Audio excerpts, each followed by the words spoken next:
You'd almost think that they just pulled the demonstrators because what people were saying in the streets and at state capitals and on the National Mall on Saturday is pretty much in keeping with what the public at large was telling pollsters who were in the field at the same time.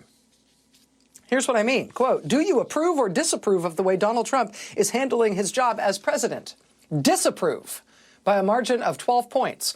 Do you approve or disapprove of the way Donald Trump is handling the federal workforce? Disapprove by a margin of 13 points. Do you approve or disapprove of the way Donald Trump is handling foreign policy?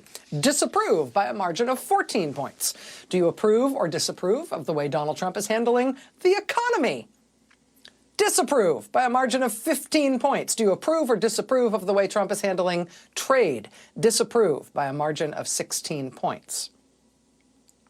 All right, well, how about this one? How about his signature issue, a thing that he actually did run on when he campaigned for president, a thing he really most wants to be associated with, the policy that he most wants you to identify with him and his name. Do you think, American public, do you think it is a good thing, his signature issue? Here's the way the question was phrased. Thinking about the short term, do you think President Trump's tariffs will help or hurt the U.S. economy? The proportion of Americans who say Trump's tariffs gonna help, 22%. The proportion of Americans who say Trump's tariffs will hurt us is 72%. So by a 50-point margin, Americans believe that Donald Trump is deliberately hurting us with his big signature policy idea of these genius tariffs. By a 50-point margin, Americans say what he's doing is hurtful to us deliberately. Which brings us to what I mentioned at the top, our spelunking expedition together this evening, our exploration of caves. The incident of Donald Trump caving today that's getting the most attention, understandably so, is his panicked cave, his panicked U-turn on tariffs. For all his famed and supposed attention to the stock market, I got to tell you, Donald Trump has been very happy to preside over huge off-the-cliff plunges in the stock market repeatedly. In fact, in history, if you look at the Dow Jones, if you look at the 10 largest single-day point drops in the Dow in history, of the 10 worst point drops ever on the Dow, Donald Trump was the president for 9 of those 10 days. Some were in his first term, some were this past week with the tariffs debacle. Yeah. He was president for 9 of the 10 worst one-day point drops on the Dow. And you might say there's, the takeaway message there is, wow, why would any Wall Street person, any business person, anyone with a single share of stock, anyone with a retirement account, why would any of those folks ever support this particular person for president? Reasonable question. But the other takeaway here is about him and not just how good or not he is for stocks. The other takeaway here, I think it's fair to say, is that he doesn't much care about tanking the stock market all the time. It's like a day that ends in Y for him. He's famous for doing it. What happened today that was different?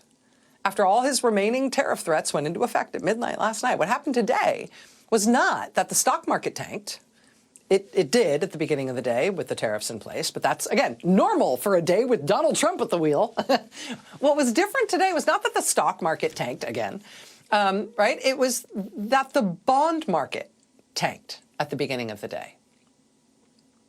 And you don't have to know that much about the markets to know that when things go crazy economically, and even sometimes when things just go crazy in other ways, people rush to put their money somewhere safe. And for decades, for the entire span of America's global economic dominance, the safe place that people have run to when stuff is crazy has been U.S. bonds, American Treasury bonds, because when the world is going nuts, for whatever reason, you can at least count on the full faith and credit of the government of the United States of America, right? So usually, bad economic times mean that people want to buy lots of T-bills, lots of Treasury bonds. That's the safe harbor. But we're in a new environment now, because it turns out something different happens when the reason things are crazy is that the U.S. government itself is crazy. It's that the U.S. president has grabbed the wheel, and he doesn't drink, so we know he's not drunk, but boy, he sure is driving like he's drunk. I mean, when the problem is the actions of the U.S. government, instead of fleeing to the U.S. government for safety, now people flee away from the U.S. government to find safety. And so unlike every other economic crisis in modern history, people in this economic crisis, induced by Donald Trump, people today, at the beginning of the day, started selling their T-bills, started selling their U.S. treasuries. A lot, a lot, a lot. And that is not just an inversion of typical economic behavior. That indicates an inversion of America's role in the world as the dominant economy. Also, in practical terms, a sell-off like that in the U.S. bond market, I mean, that portends a way bigger economic disaster for the United States than Trump tanking the stock market over the past week. Right? The bond market falling apart is a much bigger deal than the stock market falling apart in terms of the fundamentals of who we are in the world and how our money and our economy works. Because the stability of the U.S. bond market is what we depend on essentially for the spine of our economy. Everything from mortgage rates in the housing market to the integrity of our multi-trillion-dollar national debt.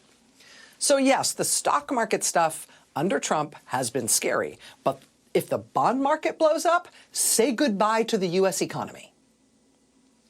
And today, what happened is the bond market started blowing up. When that happened at the opening of the bond markets today, that's apparently what turned things around.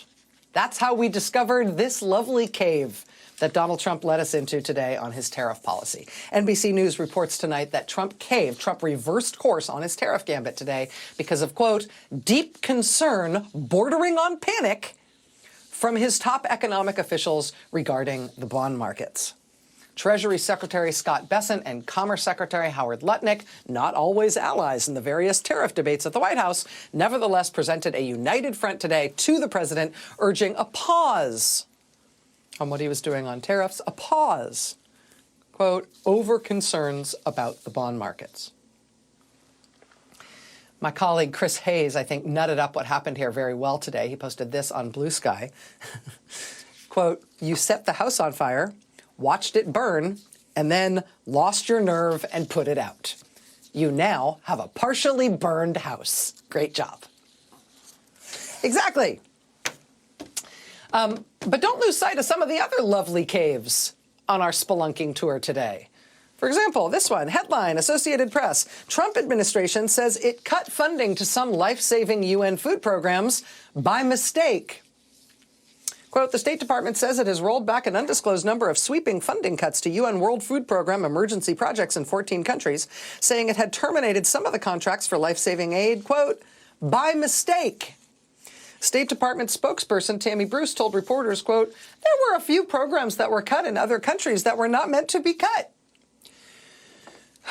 Bruce said she had no immediate information on which countries had U.S. funding restored.